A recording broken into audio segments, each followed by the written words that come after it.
The storyteller presents A Face in the Dark by Ruskin Bond.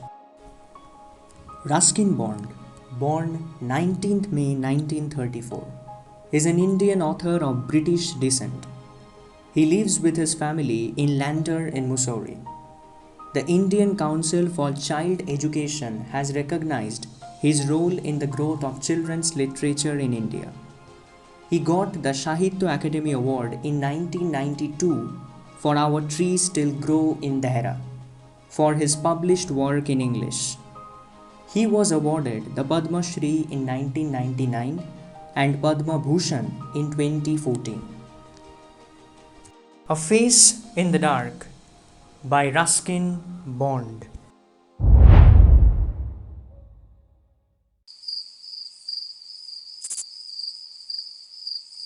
Mr. Oliver, an Anglo-Indian teacher, was returning to his school late one night on the outskirts of the hill station of Simla. From before Kipling's time, the school had been run on English public school lines.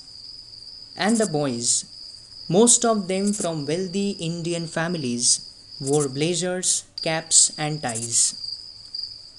Life magazine, in a feature on India, had once called it the Eton of the East. Mr. Oliver had been teaching in the school for several years.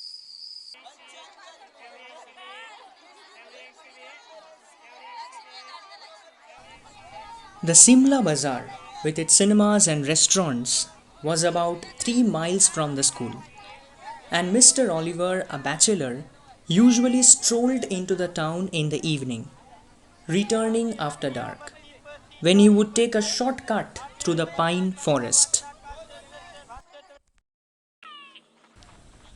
When there was a strong wind, the pine trees made sad, eerie sounds that kept most people to the main road. But Mr. Oliver was not a nervous or imaginative man. He carried a torch, and its gleam, the batteries were running down, moved fitfully down the narrow forest path.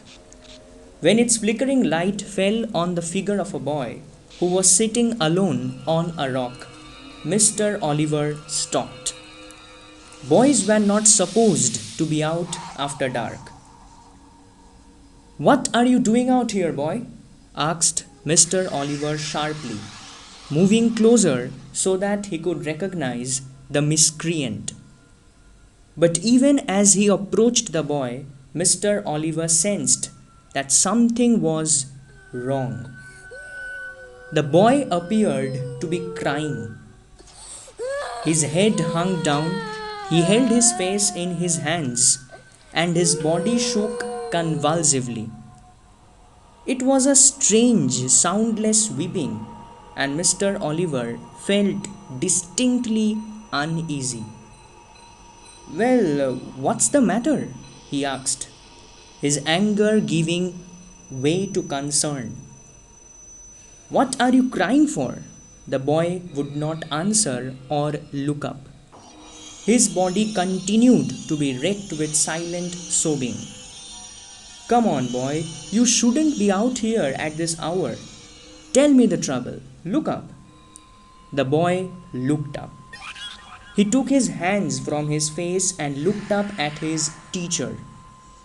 The light from Mr. Oliver's torch fell on the boy's face, if you could call it a face. It had no eyes, ears, nose, or mouth. It was just a round, smooth head with a school cap on top of it. And that's where the story should end. But for Mr. Oliver, it did not end here. The torch fell from his trembling hand.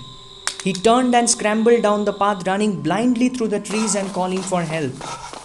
He was still running towards the school building when he saw a lantern swinging in the middle of the path. Mr. Oliver stumbled up to the watchman, gasping for breath.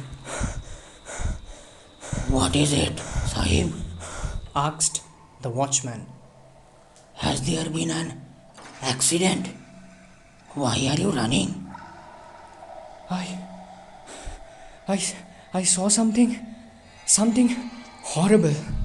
A boy weeping in the forest, and he had no face. No face, Sahib? No, no eyes, nose, mouth, nothing. Do you mean it was like this, Sahib? Asked the watchman, and raised the lamp to his own face. The watchman had no eyes, no ears, no features at all, not even an eyebrow. And that's when the wind blew the lamp out. If you like the audio presentation, like the video, subscribe to the channel, and press the bell icon for further notifications.